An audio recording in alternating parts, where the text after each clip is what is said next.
तर पहलगाम दहशतवादी हल्ल्यामध्ये आतापर्यंत 28 पर्यटकांचा मृत्यू झाल्याची माहिती आहे आणि त्यात महाराष्ट्रातले 6 जण होते।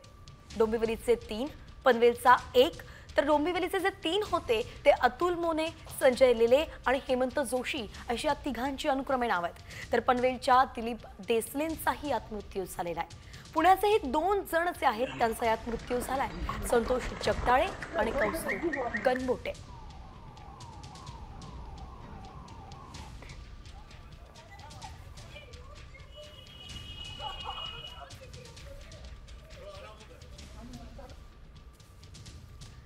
तर 6 जण जे आहेत महाराष्ट्रातले त्यांचा मृत्यू झाला। यातले डोंबिवलीतले अतुल मोने आहेत, डोंबिवलीचेच त्यांचेच मित्र संजय लेले आहेत।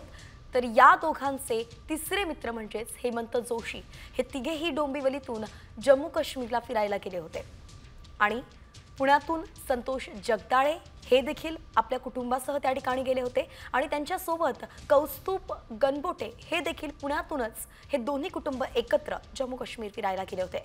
तर पनवेलचं देसले कुटुंब सुद्धा होतं, यात दिलीप देसलेंचा मृत्यू झालेला आहे। माणिक पाटील आणि सुबोध पाटील अशी सुद्धा काही नावं समोर येतील जे जखमी झालेले आहेत।